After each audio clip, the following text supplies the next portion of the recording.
Pagdiriwang ng Philippine Heart Month, ating pag-uusapan kasama si Dr. Walid Amil, National President ng Philippine Heart Association. Dr. Amil, magandang tanghali po. Magandang tanghali po. Good morning, Philippines. Morning, everyone. Dr. Una sa lahat, ano po ang tema at pangunahing layunin po ng Philippine Heart Month ngayong taon? Okay, for this year, our Heart Month celebration, ang theme natin is bringing heart care closer to every Filipino all over the country. Yan po ang aming theme for this year's Heart Month celebration. Okay. Doc, ano-ano po yung mga activities o event na ating pakakaabangan na inihanda ng Philippine Heart Association para po sa Heart Month this year? Okay. Yung National Board will be going to Bacolod. Meron tayong celebration doon, no, sa City of Bacolod.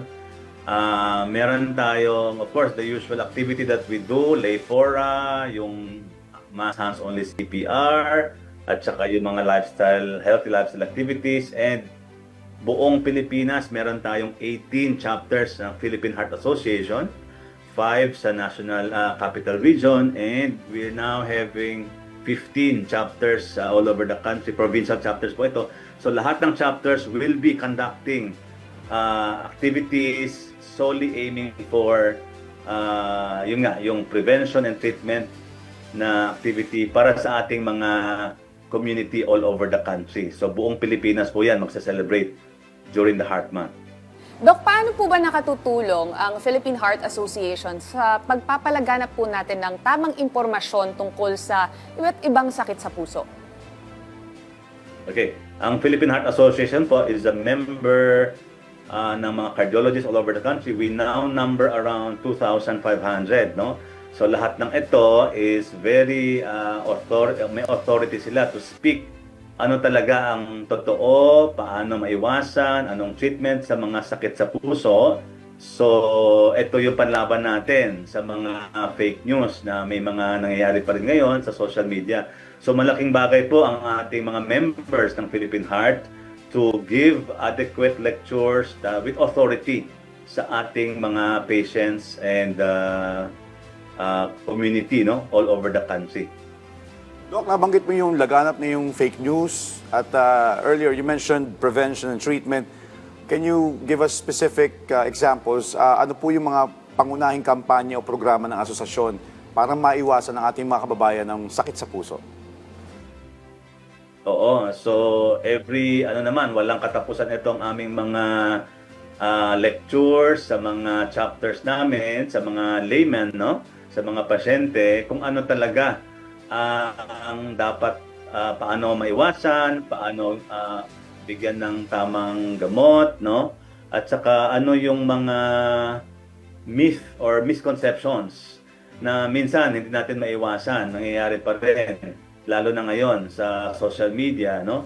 So, ito yung isang way para makatulong ang PHA para yung mga maling konsepto, maling paniniwala na minsan akala ng mga pasyente natin totoo, ito yung kino-correct namin as a member ng Philippine Heart Association. Doc, paano po hinaharap ng Philippine Heart Association ang pagtaas ng kaso ng cardiovascular diseases sa bansa? At follow-up question lang po, kasama po ba, saklaw po ba dyan ang broken heart syndrome dahil February po malapit ng Valentine's Day? Oo, tama ka. Oo.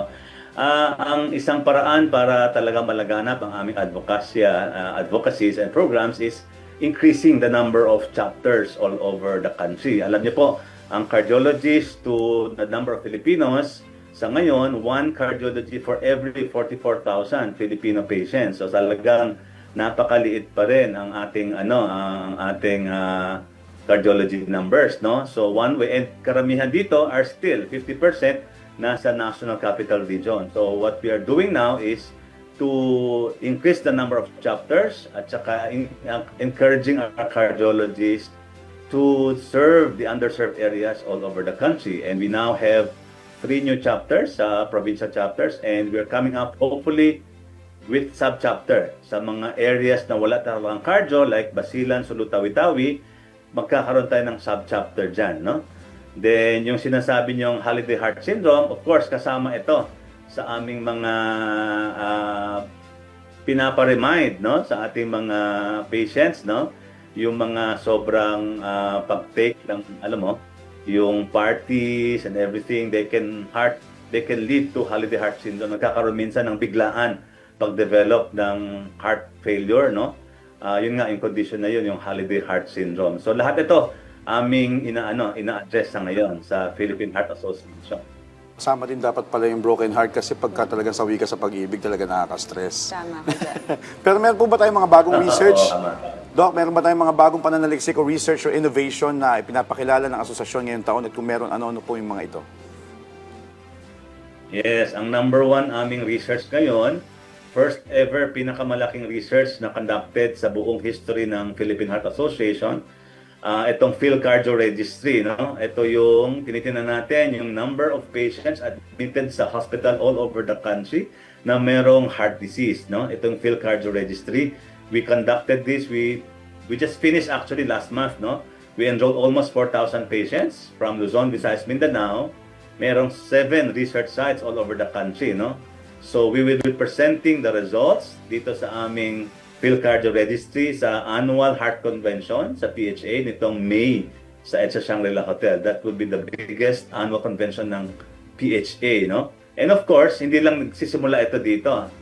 This is just a take-off research study. After this, tuloy-tuloy na po itong registry ng mga cardiovascular diseases sa all over the country hanggang sa every year na ito that we will be conducting, no? And of course, we also have collaborations with the PhilHealth, no? Yung aming mga packages para sa mga heart diseases na i-cover ni PhilHealth. Meron tayong yung talagang ginawa na last year, yung mga heart attack packages, no? Yung mga nagkakaroon ng heart attack, binibigyan ng PhilHealth ng free program, mag-undergo ng angiogram, angioplasty. These are life-saving procedures na ma-avail na libre ng mga pasyente pag nagkaroon ng heart attack. Ang package will reach to around 520,000 i-cover ni PhilHealth. And dito sa buong Pilipinas, I think more than several thousands of patients already who availed of this package since last year.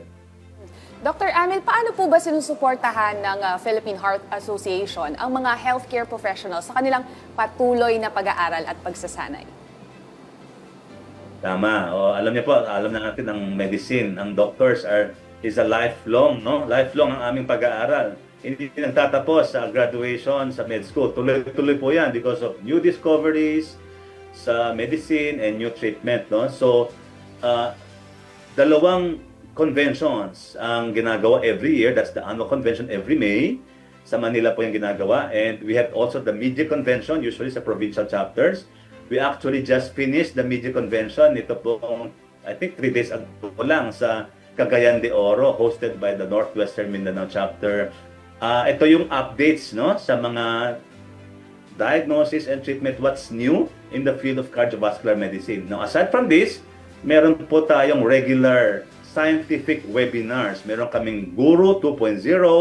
Every month, meron tayong kinakonduct webinar po ito sa Zoom, no, all over the country, in all of the PHA chapters all over the country. And aside from that, meron tayong mga local scientific symposia. Lahat po ito, ina-update ang ating mga members regarding what's new in the cardiovascular medicine.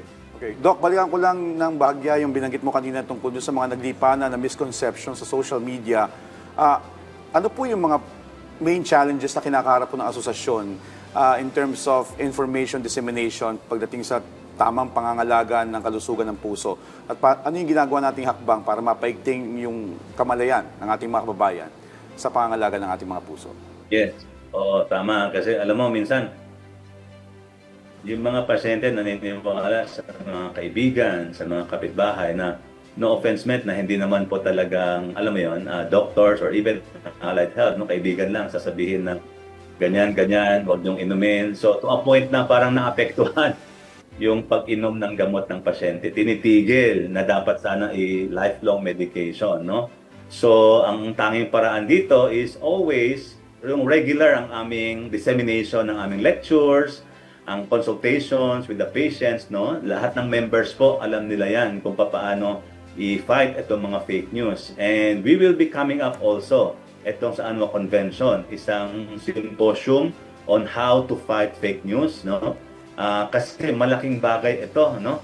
Minsan kasi talagang hindi maiwasan yung mga pasyente, mas paniniwalaan pa yung mga kaibigan rather than the healthcare professionals na tulad natin. And of course, we also have our website, our social media page.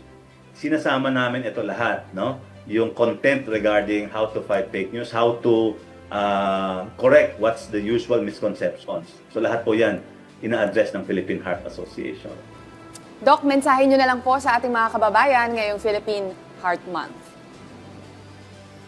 Okay, thank you. Of course, the usual thing that we advise talaga is nag-iisa lang po ang ating puso.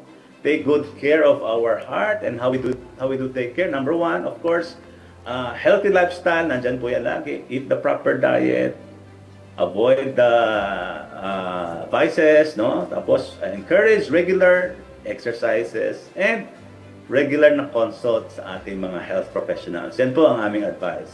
Thank you. Alright, maraming salamat po sa inyong oras, Dr. Walid Amil, National President ng Philippine Heart Association.